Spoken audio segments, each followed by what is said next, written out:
Thank you for tuning into The Pit Boss. This is episode 3 of a 3-part series featuring components in the valve pit. These episodes were filmed using a cutaway model to provide better visual quality. I'm Tyler Wally, and this is The Pit Boss.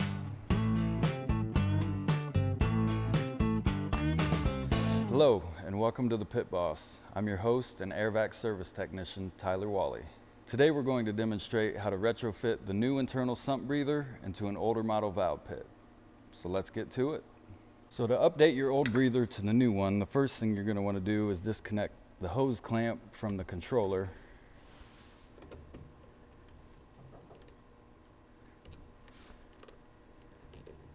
And once it's loose, just pull it off the controller there. You'll also want to remove this holder here for the check valve. Again, that you can use a 1/4-inch nut driver for that or a flathead screwdriver.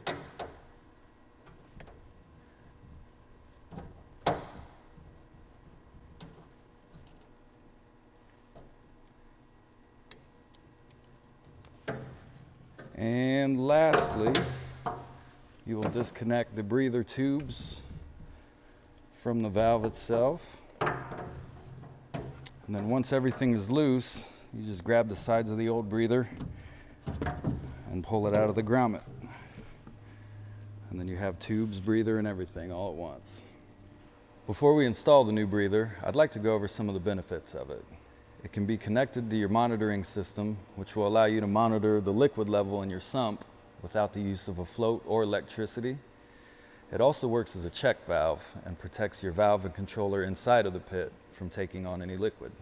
So now that you've taken your old breather out, you'll want to remove the 2-inch grommet that goes through the bottom of the pit as well.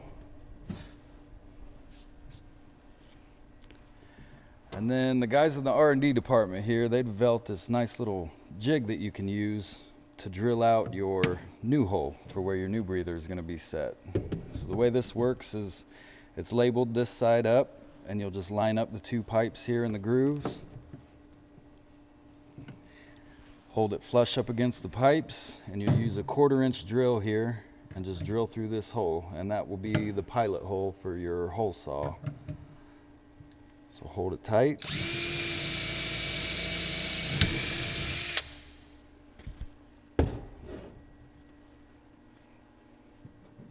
And now you have your pilot hole for your hole saw.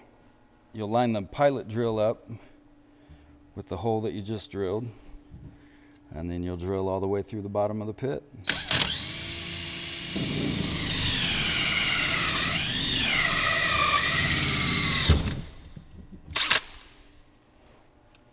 So after you cut through, you want to make sure that you get the cutout out of the pit completely. If it falls into the sump, it can cause some serious problems for you down there. So you want to make sure to get this out of the pit entirely. Once you have this in hand, then you can start assembling your new breather. So you'll start with the breather itself, the rubber seal flange, and the breather tube. The first step will be to connect the rubber seal flange to the breather itself. It'll be these bottom 2 connections here, and it just presses right on until it seats. You can use soapy water if need be to help you get those down in there, but generally they slide on pretty easy. Once you have a good seat there, the next step will be to put this into the breather pipe itself. So this black rubber seal flange is going to go through the cutout hole in the breather pipe, and then the breather connection here will go into the rubber part. Again, you can use soapy water around these rubber parts if you want to get everything sliding in and out easier.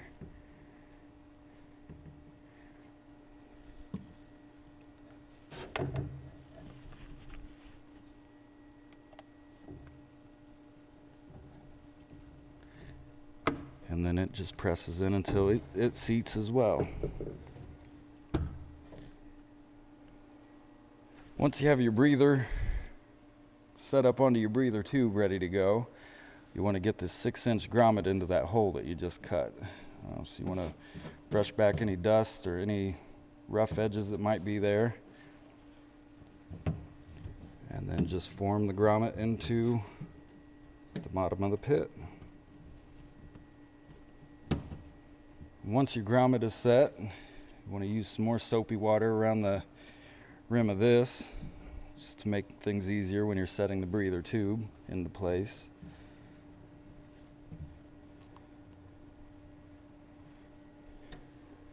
So when you set this breather tube in here, you want the breather to be oriented perpendicular to the suction line and the service line, the valve and Y body and all that. So once you have it into place, you just press that tube down in there.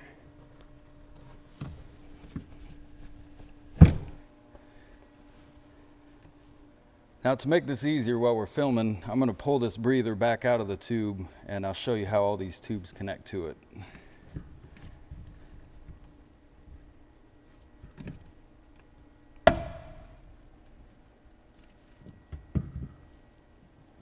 So you'll have a 30-inch blue tube, and this will go to the lower housing. This is the lower housing drain, and this will go from this view here. This will go on the right side port.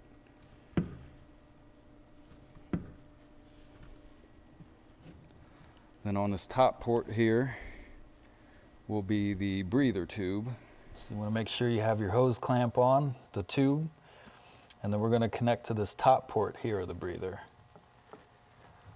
So you wiggle that tube on, nice and secure. Move your hose clamp into place and tighten it down. Next you'll have your air inlet valve. It's the smaller of the two valves, and it also has the T that's connected to it. This hose here will connect to the lower housing as well. So you'll take the short piece that comes out of the side of the T here, and that's what will connect to the left port.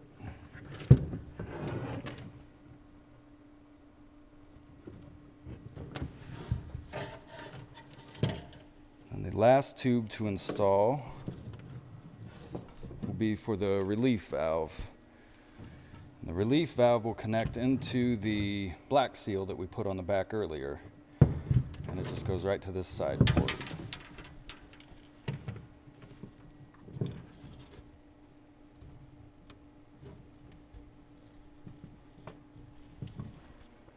To connect the tubing, we'll start on the rear right side of the breather here.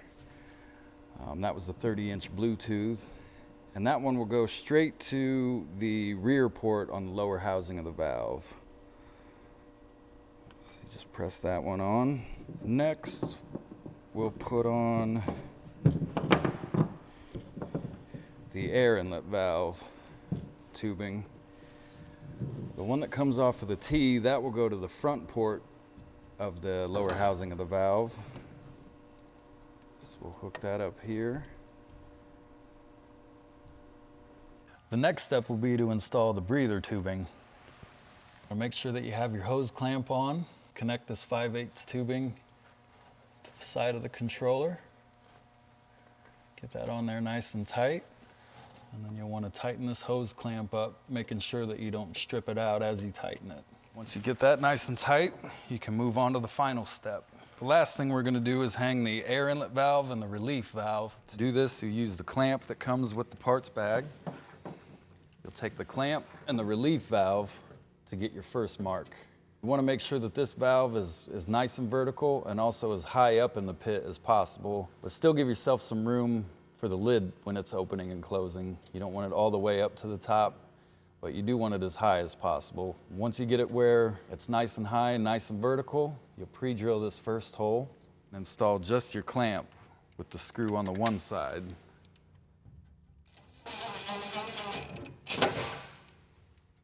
Now that your clamp is up, you can grab both of the valves, slide them back behind the clamp, Get everything where you want it. And then when you go to pre-drill the second hole, again, you just want to make sure the relief valve stays nice and vertical. You don't want any kind of an angle there. You'll pre-drill your second hole, and then come back in with that second screw to finish the mount.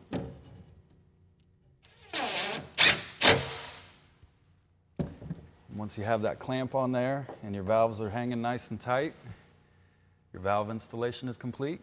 Thank you for watching this episode of The Pit Boss. If you have any questions, you can give us a call here at AirVac. The number is 1-800-AIRVAC9, and follow the prompts to the service department. I'll get you in touch with one of us. Thanks again.